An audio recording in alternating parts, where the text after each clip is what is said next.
Nga lidhja me motrën e Dianës te Camilla, skandalet e mbretit që kanë trazuar Britanin prej dekadash.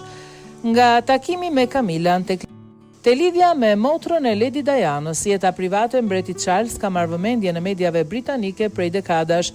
Djali i madh i mbretëreshës së ndjer nuk ka shijuar kur të njëjtën dashuri nga publiku si nëna e tij apo dhe nga ish bashkëshortja e tij Lady Di. Në të njëjtën kohë, ai ka pasur një listë të gjatë marrëdhënies që para se të martohej me princeshën e ndjer, Lady Diana. Le të jepim një vështrim të shkurtër vargu të romancave të mbretit aktual, të cilat i dhanë atij pseudonimin Ëngjëjt e Charlit nga shtypi britanik.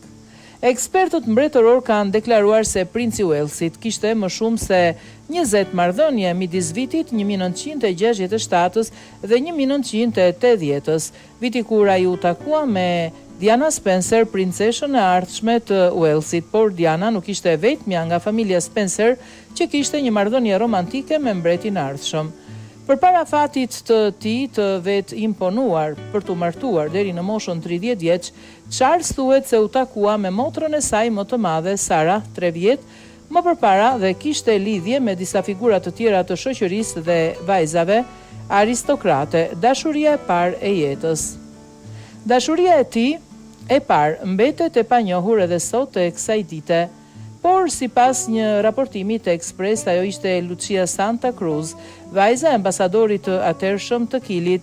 Ata u takuan ndërsa Charles ishte duke studiuar në Trinity College. Lucia fliste 4 gjuhë dhe kishte diploma nga universitete prestigjioze si Oxford. Takimi tyre i parë ndodhi në një darkë në vitin 1969 dhe me sa duket ishte dashuri me shikim të parë. Ajo ishte dashuria e parë e vërtetë e jetës së tij, tha Lady Elizabeth Anson, kushërira e Charles dhe shoqja e Lucias, edhe pse nuk ka shumë foto të tyre, njëra është bërë në një makinë në vitin 1971. Charles dhe Camilla, princi Charles dhe Camilla u takuan për herë të parë në një ndeshje polo në vitin 1970, por shumë shpejt ata i dhanë fund njohjes. Camilla u martua me Andrew Parker Bowles në vitin 1973, ndërsa Charles u martua me princeshën Diana në vitin 1981. Një telefonat intime mes Charles dhe Camilla u zbulua në vitin 1993, duke shkaktuar një skandal të madh mediatik. Të dy u divorcuan nga partnerët e tyre në vitet në vijim. Charles dhe Camilla e bën publike lidhjen e tyre një vit pas vdekjes së Dianës në vitin 1997 dhe u martua në 2005. Sarah Spencer, motra e madhe e Dianës. Motra e madhe princeshës Diana dhe vajza e 8 e Earl Spencer, Sarah dhe Charles u takuan për herë të parë në vitin 1977, por u ndan pasi ajo i tregoi një gazetari se nuk ishte interesuar të martohej me trashëgimtarin e Fronit. Në vitin 1978, ajo thuajse i tha revistës Times se nuk kam ndërmend të martohem me të, unë nuk jam e të shmendur për të. Dhe nuk do të martohesha kur me dikë që nuk e dua, qoftë ai një i varfër apo mbret i Anglisë. Ndërsa shumë njerëzve mund t'u duket e çuditshme që motra e saj e vogël po shihte ishte dashurin e saj, Sara thuhet se ndihej krenare për faktin që ajo i kishte takuar ata me njëri tjetrin. Unë i prezantova, tha ajo një herë, unë jam Kupidi. Rrugëtimi i thepisur me Diana. Diana dhe Charles u takuan për herë të parë në vitin 1977 përmes motrës më të madhe të Dianës, Sarës. Charles ishte 28 vjeç dhe Diana ishte vetëm 16 vjeç. Në shkurt të vitit 1981, çifti njoftoi fejsën e tyre dhe gjatë një interviste televizive, një gazetar prapa kamerës e pyeti çiftin: "A jeni të dashuruar?" Ndërsa Diana u përgjigj: "Sigurisht." Charles thoi: "Çfarëdo që të jesh i dashuruar do të thotë." 5 muaj më vonë, ata u martuan në një ceremoni luksoze në katedralen e Shëmpalit. Një biografi e vitit 2017 nga Sally Bedell Smith përshkruan Charles duke qarë natën e tij të dasmës, ndërsa Dianën si jashtëzakonisht të trazuar teksa luftonte me bulimin. Divorci dhe rimartesa e tij.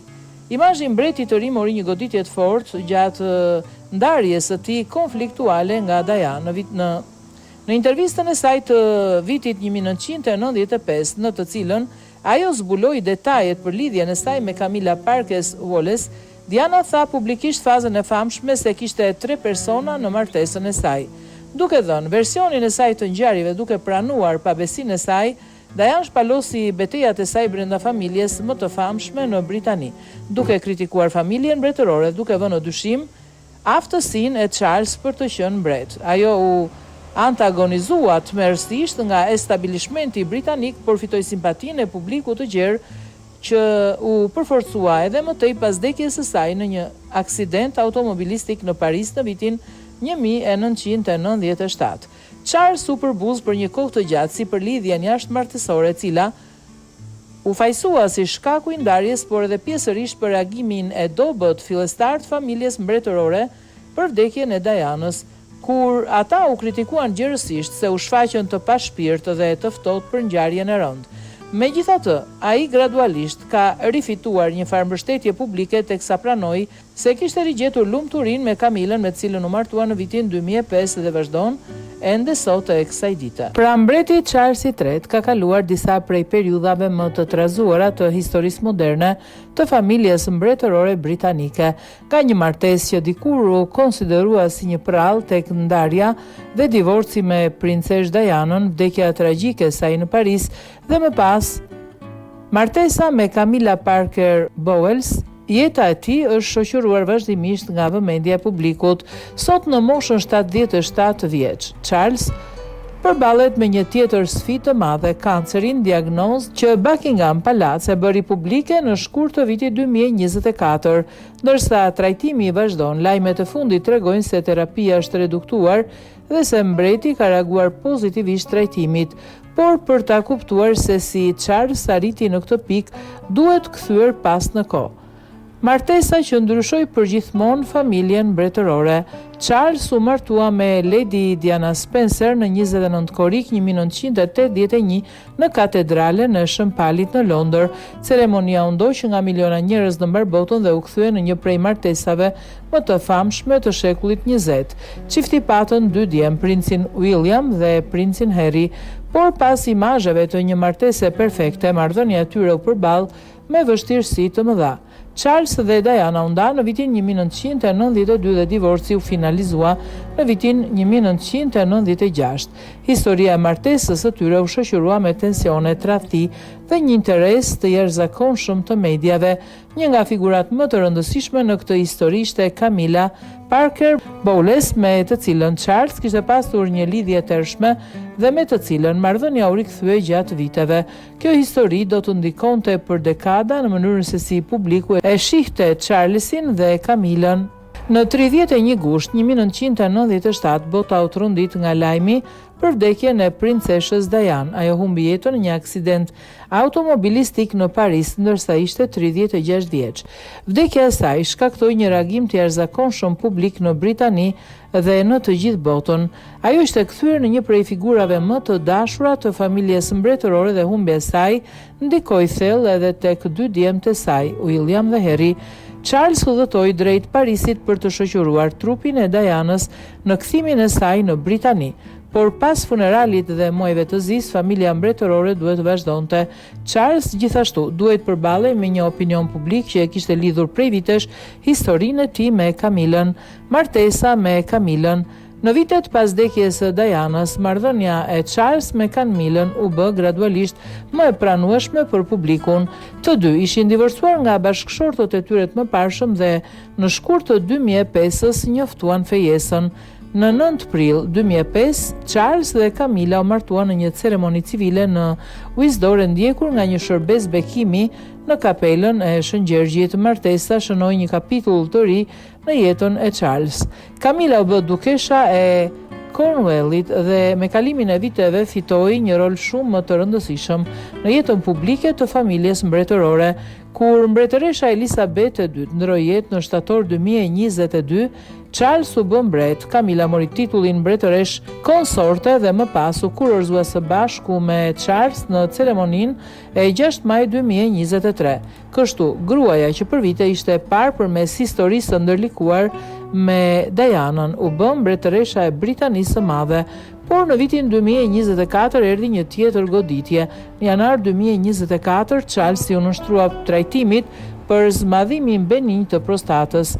Gjatë trajtimit u zbulua një problem tjetër shëndetësor. Në 5 shkurt 2024, Buckingham Palace njoftoi se mbreti ishte diagnostikuar me kancer. Pallati nuk bëri publik llojin e kancerit. Gjithashtu u zbulua se bëi fjala për një formë kanceri që nuk ishte kancer i prostatës. Charles nisi trajtimin dhe për një periudhë reduktoi angazhimet publike, megjithatë ai nuk u tërhoq plotësisht nga detyrat e tij. Në prill 2024 ai rifilloi disa prej angazhimeve publike ndërsa vazhdonte trajtimin që nga momenti i njoftimit Buckingham Palace ka qenë relativisht i rezervuar për detajet mjekësore të mbretit. Publikut nuk i është bërë ditur diagnoza e saktë dhe nuk është e drejtë të spekulohet për të. Ndërsa gjendja e tij sot, lajmet më të fundit në gusht 2026 tregojnë se Charles vazhdon trajtimin kundër kancerit, por në një fazë më të menaxhueshme. Në fund të vitit 2025 u bë ditur se trajtimi i tij do të reduktohej gjatë vitit 2026, pasi ai kishte reaguar mirë ndaj ndërhyrjes mjekësore. Dhe sot, në 19 gusht të 2026, mbretëresha Camilla ka folur publikisht për herë të parë në mënyrë të drejtë për drejtë për momentin kur mësoi diagnozën e bashkëshortit të saj. Në një video të publikuar për 30 dhjetorin e organizatës britanike të mbështetjes për pacientët me kancer, Magic, Camilla tregoi se kishte pasur shumë të vështirë ta mbante sekret lajmin në ditët para njoftimit zyrtar. Ajo përshkroi periudhën si emocionalisht të vështirë, veçanërisht sepse vizitonte qendra ku takonte pacientë me kancer dhe familjarët e tyre, ndërsa vetëm mbante një sekret të madh për shëndetin e bashkëshortit. Camilla gjithashtu ka folur për qëndrueshmërinë e Charles dhe vendosmërinë e tij për të vazhduar punën. Sipas raportimeve të fundit, trajtimi i mbretit është reduktuar falë reagimit pozitiv, ndërsa i vazhdon të monitorohet nga mjekët. Nga Diana te Camilla, nga trashëgimtari tek mbreti, historia e Charlesit III është një histori me shumë kapituj. Ai ishte bashkëshorti i Dianës dhe babai i William dhe Harryt, ishte personazhi kryesor i një prej historive më të mëdha sentimentale të familjes mbretërore. U martua me Camillën pas një historie të gjatë dhe kontroverse dhe në moshë të madhe më në fund u bë mbret. Por kur arriti në fron, ai u përball me një prej sfidave më të mëdha personale, kancerin. Sot Charles vazhdon detyrat e tij si monark, ndërsa ndjek trajtimin mjekësor dhe pranë tij qëndron Camilla, gruaja me cilën ai ndau dekada të një historie të ndërlikuar dhe që tani po e shoqëron në një tjetër betejë të jetës. Nga tragjedia e Dianës deri te kurorëzimi dhe diagnoza e kancerit, jeta e Charlesit III ka qenë një udhëtim i gjatë mes detyrës, familjes, humbjes dhe përballjes me vështirësitë. Sot sfida më e rëndësishme për të nuk është më vetëm roli i tij si mbret, është shëndeti, dhe ndërsa detajet e trajtimit mbeten private, informacioni bërë publik deri tani tregon se Charles vazhdon trajtohet dhe se reagimi ndaj terapisë ka qenë pozitiv.